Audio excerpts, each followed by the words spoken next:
নমস্কার। আজকের বিষয়টি হলো মুদ্রাস্ফীতি, যে শব্দটি এখন চায়ের দোকানের আড্ডায় পর্যন্ত আলোচিত হয়। মুদ্রাস্ফীতি নিয়ে আমরা অনেক কথাই বলি এবং সাধারণভাবে খানিকটা আমরা বুঝি যে টাকার দাম কমে যাওয়া, জিনিসের দাম বেড়ে যাওয়া, মানুষের হাতে পয়সা না থাকা ইত্যাদি ইত্যাদি। কিন্তু এই শব্দটির, এই যে মুদ্রাস্ফীতি, এটা কি শুধুই একটি শব্দ? এটা কিন্তু একটি শব্দ নয়, এটা একটা সিস্টেম। এই সিস্টেমটা সেই রোমান সাম্রাজ্যের আমল থেকে শুরু হয়েছিল। আমার এই ভিডিওটা কয়েকটা পার্টে বিভক্ত থাকবে। যদি আপনাদের জানার ইচ্ছা থাকে তাহলে অবশ্যই ভিডিওগুলি দেখবেন। এখন তো মানুষের হাতে সময় কম, মনে হতেই পারে এসব ব্যাকডেটেড, এসব জানার কোনো প্রয়োজন নেই। কিন্তু সত্যি কথা বলতে ইকোনমিক্সের একটা বিশাল বড় বিষয় হচ্ছে এই মুদ্রাস্ফীতি, এবং এই নিয়ে যদি বলতে যাওয়া হয় তাহলে আমায় গবেষণা নামতে হবে। তো মোটামুটি পড়ে উদ্ধার করে যতটুকু জেনেছি, লিখেছি, সেটাই আপনাদেরকে জানাচ্ছি। কতগুলো পার্টে আমি জানাবো। একসঙ্গে সব বললে অত মানুষের ধৈর্য এখনকার দিনে নেই। তো যাই হোক,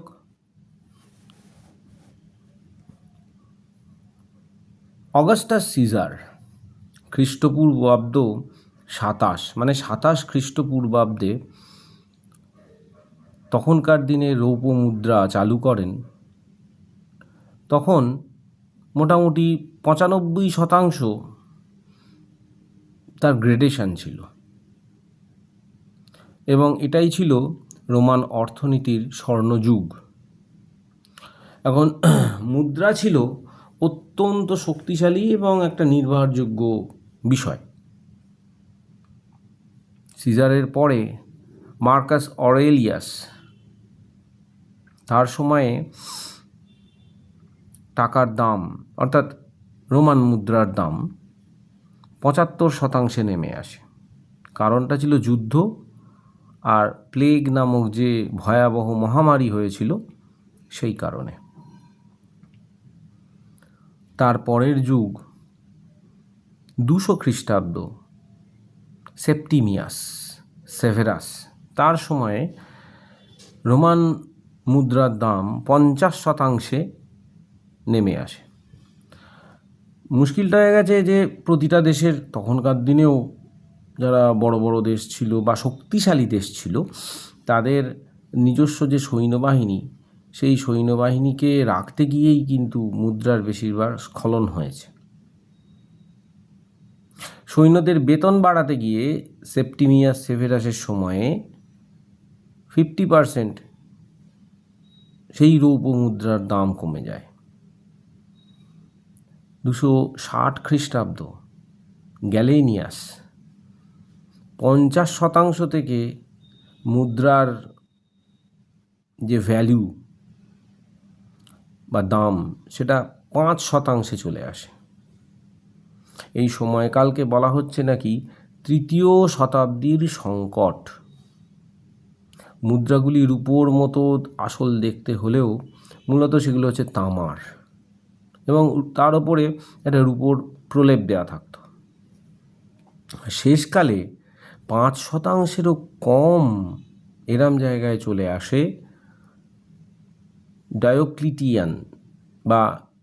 ডায়োক্লেটিয়ানের সময়ে। সময়টা ছিল 300 খ্রিস্টাব্দ, মানে যেখানে মুদ্রা তার বাস্তব মূল্যটাই হারিয়ে ফেলে। এটি ছিল একটি আক্ষরিক অর্থেই মূল্যহীন তামা। এই ডায়োক্লেটিয়ান নিয়েই কিন্তু আমাদের আলোচনা আজকের। ব্যাপারটা হচ্ছে যে রোমান সাম্রাজ্য এমন এক বিশাল আকার ধারণ করেছিল যে তার খরচের বহর আকাশ ছোঁয়া হয়ে যায়। প্রথম কারণ ছিল বিশাল সেনাবাহিনী, যাদেরকে মাইনে দেওয়ার জন্য খাঁটি রূপোর মুদ্রার প্রয়োজন ছিল, আর গ্র্যান্ড পাবলিক প্রজেক্টস বা বিশাল গণপূর্ণ যে প্রকল্প, তার জন্যও বিশাল পরিমাণ মুদ্রার প্রয়োজন ছিল। এবং সম্রাটরা নিজের ক্ষমতা জাহির করার জন্য কলোসিয়াম, প্রাসাদ, রাস্তা, জলপথ ইত্যাদি তৈরি করেছিলেন। এবং রোমান সম্রাটরা যেগুলো করে গিয়েছিলেন তার নিদর্শন রোমে যারা বেড়াতে যান তারা দেখেও আসেন। কিন্তু মুশকিলটা হয়েছিল তখন, নতুন কোনো দেশ জয় না হওয়ায় রোমের যুদ্ধজয়ের লুটের যে মাল, সেটি আসা বন্ধ হয়ে যায়।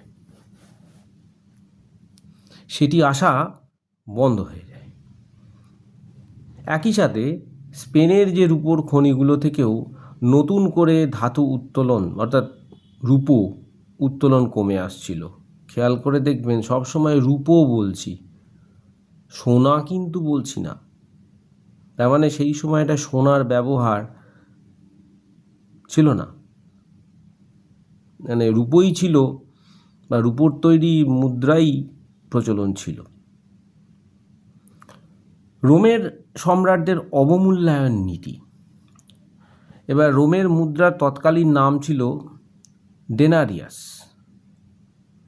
তারা যখন দেখলেন যে রূপোর পরিমাণ কমে আসছে, অথচ তাকে রাজ্যটাকে চালাতে হবে, এত বিশাল পরিমাণ খরচ, তখন করলেন কি, ওই রূপোর মুদ্রার ভিতরে রূপোটাকে কমিয়ে দিয়ে তামা আর ব্রোঞ্জ মেশাতে শুরু করলেন। কেন? ট্যাক্সাল তো তার হাতে। রূপো টাকার মধ্যে থাকছিলই না। এর ফলে কি হলো, ব্যবসায়ীরা সেটা বুঝতে পেরে গেল, যার ফলে মূল্য বৃদ্ধি ঘটতে থাকলো এবং অরিজিনাল রূপোর যে কয়েন বা ওই তাদের যে মুদ্রা, সেগুলো তারা জমাতে শুরু করে দিল। যে পণ্যটা বা যে জিনিসটা একটি বা এক ডেনারিয়াসে বিক্রি হতো, যখন ব্যবসায়ীরা বুঝতে পারলেন যে না, এটা তো সঠিক রূপো নয়, এর মধ্যে তো তামা বা ব্রোঞ্জ মেশানো আছে, তখন ওটাকে মানে ভয়ঙ্কর রকমের বাড়িয়ে দিলেন দাম। 1 টাকার বা 1 ডেনারিয়াসের জিনিসটা 100 ডেনারিয়াসে বিক্রি হতে শুরু করলো। কেন? না, তার প্রধান কারণ ওই যে প্রথমে বলেছিলাম যে 5% নিচেও ডেনারিয়াসের দাম নেমে গেছে এবং ব্যবসায়ীরা বুঝতেই পেরেছিল যে এর মধ্যে সম্পূর্ণ ব্রোঞ্জ এবং তামা দিয়ে রূপোর একটা জাস্ট প্রলেপ বলা চলে বা খুব কম পরিমাণ রূপো দিয়ে এটা চালানো হচ্ছিল। সুতরাং জিনিসপত্রের দাম কেন বাড়বে না? বাড়িয়ে দাও দাম, তাহলে বেশি পরিমাণ ডেনারিয়াস আমি পাবো, আর যত বেশি ডেনারিয়াস আমি পাবো তার মধ্যে থাকা রূপোকে আমি অ্যাবজর্ব করে নেব। সেটা নিশ্চয়ই একটা কিছু বিষয় ছিল, সেটা তো আমি ঠিক জানি না, কিন্তু এটা আমার মনে হয়। আর অরিজিনাল যে রূপোর কয়েনগুলো ছিল সেগুলো কেউ খরচা করতো না, শুধু জমিয়ে রাখতো। অর্থনীতিতে একে গ্রেসামের সূত্র বলা হয়ে থাকে, যে খারাপ টাকা ভালো টাকাকে তাড়িয়ে দেয়। যার ফলে হলো কি, ওই খুব কম দামের মানে সস্তা ভেজাল মুদ্রাগুলোই চলতে লাগলো।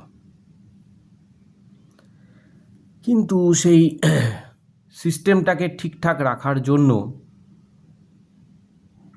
সম্রাট ডায়োক্লেটিয়ান তিনি কড়া নিয়ম করেছিলেন আর মৃত্যুদণ্ডের বিধান দিয়েছিলেন। সেই কড়া নিয়মে কী ছিল না, এই আইনটাতে 1000টির বেশি নিত্য প্রয়োজনীয় পণ্য, যেমন গম, মাংস, জামা কাপড় এবং শ্রমের মজুরি সর্বোচ্চ সীমাকে বেঁধে দেওয়া হয়েছিল। মানে বিক্রিটা একটা নির্দিষ্ট মাত্রার মধ্যেই বিক্রি করতে পারবে, তার এক্সেস দাম তুমি নিতে পারবে না। আর মৃত্যুদণ্ডের মানে বিধান যেটা দেওয়া হয়েছিল যে কোনো ব্যবসায়ী যদি নির্ধারিত মূল্যের চেয়ে বেশি পয়সা নিত তার মৃত্যু নিশ্চিত। এর ফল কিন্তু অর্থনীতি অচল হয়ে গেল। ব্যবসায়ীরা এই বেশি দামে বিক্রি করতে পারবে না, রাজার বেঁধে দেওয়া দামেই বা সম্রাটের বেঁধে দেওয়া দামেই তাকে জিনিসপত্র বিক্রি করতে হবে এবং নকল মুদ্রা নিয়ে তাকে থাকতে হবে। সুতরাং ব্যবসায়ীরা ব্যবসা বন্ধ করে দিতে শুরু করলো এবং ব্যবসা বন্ধ করার ফলে বাজার থেকে সমস্ত পণ্য হারিয়ে যেতে শুরু করলো, মানে পাওয়া যাচ্ছিল না। তখন এবার শুরু হলো কালোবাজারি। মানে মানুষ যখন এবং মানে ব্যবসায়ীরাও যখন মুদ্রার ওপর কোনো রকম বিশ্বাস পাচ্ছিল না, তখন এবার প্রাগৈতিহাসিক বস্তুর একটা বিনিময় প্রথা চালু করলো। অর্থাৎ তোমার জিনিস আমি নেব, আমার জিনিস তুমি নেবে। এবং এর ফলে কি হলো, মুদ্রার প্রচলনটা আস্তে আস্তে আস্তে আস্তে বন্ধ হতে শুরু করলো এবং রাজকোষে এক্সেস পরিমাণ, হিউজ পরিমাণ ডায়োনিয়াস এটা থাকতে শুরু করলো। করদাতারা, যারা ট্যাক্স পেয়ার, যারা রাজাকে বা সম্রাটকে কর দিতেন, তারা পর্যন্ত আর রৌপ্য মুদ্রায় ট্যাক্স দিতেন না। তারা তার বদলে শস্য, গবাদি পশু অথবা নিজের শারীরিক শ্রম দিয়ে ট্যাক্স মেটাত। এবার সম্রাটের তো মাথায় হাত। ডায়োক্লেটিয়ানের এই আইন পুরোপুরি ব্যর্থ হয়ে যায় এবং কিছু দিনের মধ্যেই যে সকল আইনগুলো তিনি করেছিলেন, যে মৃত্যুদণ্ড হেন তেন, সেইগুলো সব প্রত্যাহার করে হয় এবং মুদ্রার এই ঐতিহাসিক ধস রোমান সাম্রাজ্যের অর্থনীতিকে ভেতর থেকে এতটাই দুর্বল করে দিয়েছিল যে পরবর্তীতে বহিরাগত বর্বর জাতিগুলোর আক্রমণ ঠেকানোর মতো অর্থনৈতিক বা সামরিক শক্তি রোমান সাম্রাজ্যের ছিল না। এটা গেল প্রথম পর্ব। আশা করি গল্পটা ভালোই লাগছে। একটু ধৈর্য ধরে দেখলে অনেক কিছুই বুঝতে পারবেন। কেন না, ইতিহাস কিন্তু বলা চলে একটা প্রতিলিপি। আগে যেটা ঘটে গেছে আজ থেকে শত শত বছর, হাজার বছর আগে, সেই জিনিসটা পুনরায় ঘটে যায়। আমরা অতটা খেয়াল করি না। যেমন করোনার ক্ষেত্রেই ঘটেছিল। আমরা করোনাকালে দেখেছি এই হয়েছে, ওই হয়েছে, লকডাউন। তার 100 বছর আগে কিন্তু ইনফ্লুয়েঞ্জা ভাইরাসের ক্ষেত্রেও টোটাল ইউরোপে, মানে সবে বিশ্বযুদ্ধ শেষ হয়েছে, প্রথম বিশ্বযুদ্ধ, সেই অবস্থায় সেখানে ইনফ্লুয়েঞ্জা ভাইরাস স্টার্ট হয়ে গেছে, প্রচুর মানুষ মারা গেছিল। আমরা সেটা অনেক পরে জানতে পারি, কেন আমাদের তো এসব নিয়ে ভাবনার কোনো প্রয়োজনই নেই। যখন যেমন হবে তখন তেমন করব। তখনও কিন্তু তৎকালীন অবস্থায় লকডাউন হয়েছিল। লকডাউন কোনো নতুন ঘটনা নয়। 100 বছর আগেও লকডাউন হয়েছিল। আমরা জানি যে যুদ্ধের সময়তেই জিনিসপত্র পাওয়া যায়নি, জিনিসপত্র কালোবাজারি বেড়ে গেছিলো, তা কিন্তু নয়। এই ঘটনা ঘটেছিল। তাহলে মুদ্রাস্ফীতির ক্ষেত্রে কিন্তু এখনকার দিনে আমরা চায়ের দোকানে আড্ডা দিচ্ছি, জানছি, কিন্তু এই ধরনের যে রাজনৈতিক সামাজিক যে ঘটনাগুলো মানে ঘটবে, সেগুলো কিন্তু আমরা ইতিহাস থেকেই জানতে পারি। তাহলে ভিডিওগুলো ভালো করে দেখবেন, এটাই আশা রাখব। যদি কমেন্ট করার হয় নিশ্চয়ই কমেন্ট করবেন, ভালো লাগবে। নমস্কার।